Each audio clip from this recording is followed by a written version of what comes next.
How's it going, guys? It's Mouseball, and this is the AttackMouse Nation, and welcome to Motoring with Mouseball. And guys, today's video is brought to you by Elite AttackMouse Nation member and super contributor Roger Gusty, Elite AttackMouse Nation member and super contributor J.g Mopar, and Elite AttackMouse Nation member and super contributor Denise Shumko.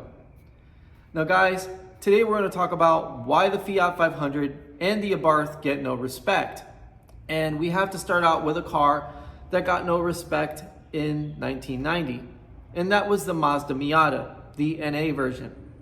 Now, when the Mazda Miata came out, it was basically the recreation of the MGF, MGB, and the Triumph as a British roadster that didn't break, didn't leak oil, and had the same driving experience as those British roadsters, which was magical, especially for those who lived in Boston.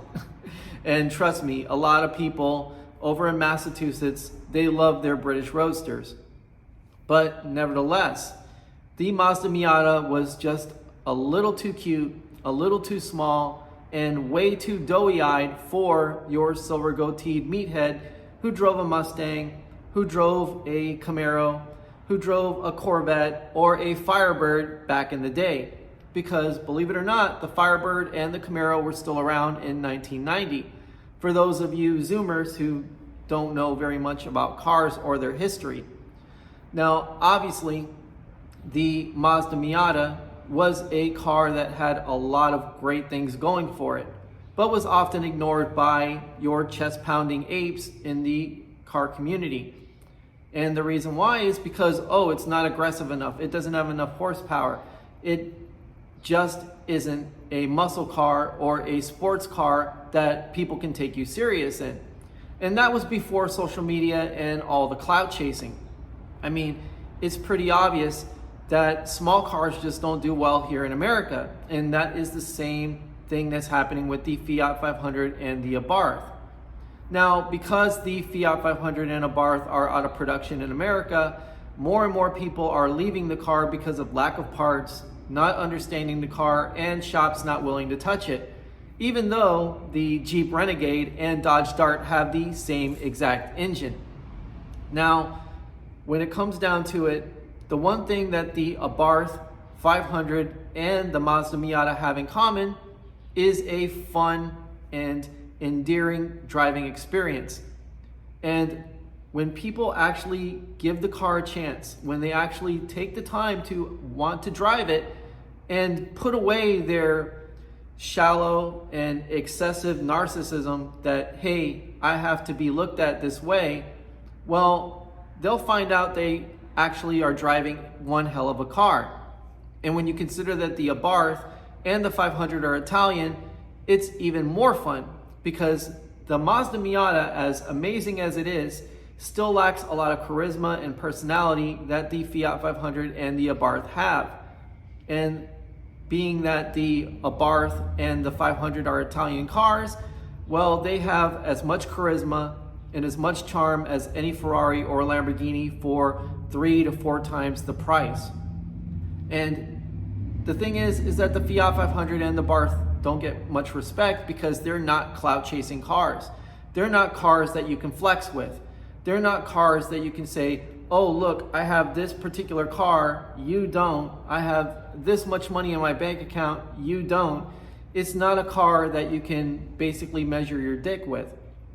It's a car for true enthusiasts, people who put the driving experience and the way a car feels over the price tag, the value, or what others put value on when it comes down to an actual car.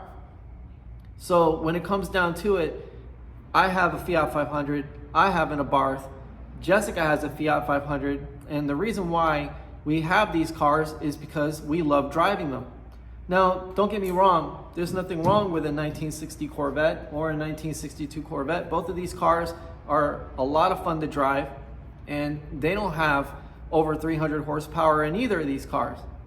But they're worth more than any C8, and they're worth more than any C6, any C7 with twice or 3 times more horsepower. And why? Because the cars have personality. The cars have history. And they have a driving experience unlike any car on the road. There's no ABS. There's no traction control. There's no computers to save you from yourself. And that's one of the reasons why Jessica and I love our Fiats, is because those cars are as basic and as down to earth as you can get. I mean, there's not a whole lot of technology. There's not a whole lot of stuff that can save you from yourself and your stupidity.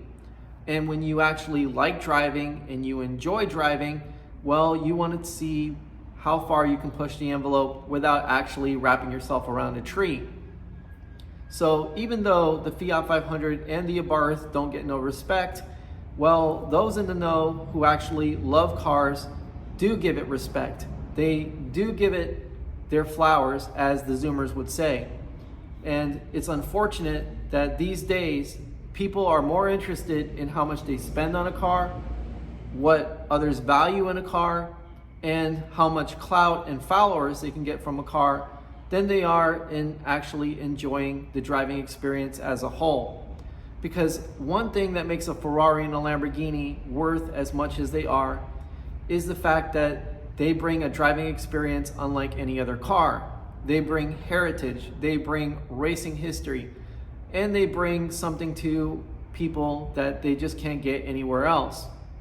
The ability to hear an engine sing like an angel. And when you actually have a car that's an eighth of the price and does the same thing, that's a completely magical experience all in itself. So when will the Abarth and the Fiat 500 get respect? When people actually give them a chance. And the problem is that you'll never see that. And the reason why is because people are too wrapped up in their self-image and are too wrapped up in what others think about them to actually give things a try. I mean, let's just put it in the most basic way. It's kind of like green eggs and ham from Dr. Seuss. You know, Sam I Am said you'll love the green eggs and ham. And obviously, the guy finally gave it a try and loved it and couldn't stop eating green eggs and ham. And I guess you could say the Fiat 500 and the Abarth are the green eggs and ham of the car culture and car community at large. And that's really a shame, because if people would just give the car a try and actually give it its flowers, they'd give it a lot more respect. So guys, stay happy, stay healthy, stay wealthy. And remember, if you drive a Fiat 500 or an Abarth, you probably know something that others just don't. Take it easy, guys. Mouseball out.